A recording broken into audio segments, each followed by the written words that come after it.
नमस्ते। आप सभी का हार्दिक अभिनंदन है मेरे V2 स्टडी ई नर्सिंग चैनल में। आज का हमारा टॉपिक रहेगा पार्कलैंड फार्मूला। इससे पहले पार्कलैंड फार्मूला से पहले हमने एक वीडियो डिस्कस किया था जिसे हम रूल ऑफ 9 के नाम से यूट्यूब पे अपलोड किया था। एक बार इस वीडियो को जानने के लिए या पार्कलैंड फार्मूला को जानने के लिए उससे पहले आपको एक बार रिवाइंड करना होगा रूल ऑफ 9 को। बेसिकली रूल ऑफ 9 है क्या?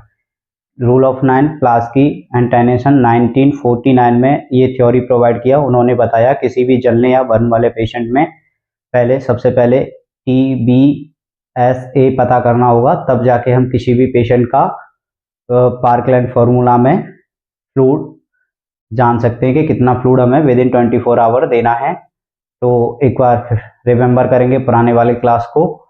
हमने जाना था कि किसी भी बर्न पेशेंट में TBS 100% होता है और तालिका से कंपैरिजन किया था कि अडल्ट में कौन से पार्ट को जलने से कितना परसेंटेज देंगे और पीड्स में किस पार्ट में जलने से कितना परसेंटेज देंगे, और डिफरेंसेस को बारे में जाना किस पार्ट में कितना डिफरेंसेस होगा पीड्स और अडल्ट के बारे में। और आज हम लोग जानेंगे पार्कलैंड फार्मूला, जो कि हमें आइडिया देता है कि किसी भी पेशेंट को कितना फ्लूइड विद इन 24 आवर रस करना होगा। आइए एक बार क्लास को कैरी ऑन करेंगे। Parkland formula 1968 by Baxter and series provide this formula. Tip of remember, एक बार जानेंगे बर्न का फॉर्मूला।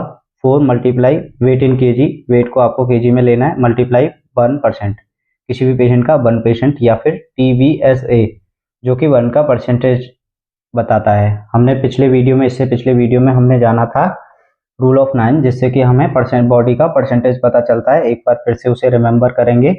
मान लीजिए ये तालिका से हमने पिछले वाले वीडियो में देखा था। आपको पूरा समझना है तो आपको पहले वाले वीडियो पे जाना होगा। Name, adult and child, comparison करेंगे किसमें कितना बॉडी परसेंट, कौन सा पार्ट जलने पे कितना परसेंटेज कंसीडर करते हैं। LA होता है लेफ्ट आर्म, जिसमें अडल्ट में 9% होता है, पीड्स में भी 9% होता है। राइट आर्म में भी 9% होता है, जबकि पीड्स में भी 9% होता है। हेड में अडल्ट में 9% होता है, पीड्स में आपका 18% होता है, जो कि यहाँ आके चेंजेज होता है। हेड में डबल हो जाता है अडल्ट के कंपैरिजन में पीड्स में। चेस्ट में 9% होता है अडल्ट में, पीड्स में भी आपका 9% होता है। एब्डोमेन में 9% होता है अडल्ट में, पीड्स में भी आपका 9% हो जाता है। बैक में आपका 18% होता है अडल्ट में, और पीड्स में भी आपका 18% होता है। बैक में आपके पेशेंट का 18% होता है अडल्ट में, और पीड्स में भी आपका 18% हो जाता है। लेफ्ट लेग में आपका 18% होता है अडल्ट में, जबकि पीड्स में चेंज होके 13.5% हो जाता है, जो कि चेंजेज है जिसमें कि वेरिएशन आता है। राइट लेग में आपका अडल्ट में आपका 18% होता है, जबकि पीड्स में चेंज होके 13.5% हो जाता है। ग्रोइन एरिया या फिर प्राइवेट पार्ट वाले एरिया को हम 1% में कंसीडर करते हैं अडल्ट में, और चाइल्ड में भी आपका 1% होता है। अगर इसका टोटल करेंगे अडल्ट वाले का, तो आपका टोटल बैठेगा TBSA 100%, और चाइल्ड का अगर TBSA प्लस करेंगे तो आपका 100% होगा। ये हमने जाना था पिछले रूल ऑफ 9 वाले वीडियो में। अभी एक बार फिर से पार्कलैंड फार्मूला को रिमेंबर करेंगे। अभी हमने पढ़ा था अभी थोड़ी देर पहले 4 multiply by wait in KG, किसी भी पेशेंट का वेट को केजी में लेना है, मल्टीप्लाई बर्न परसेंटेज करना है। तो इससे क्या होगा, आपका टोटल बॉडी फ्लूइड निकल आएगा, जिसमें क्या करना है 2 से भाग करके।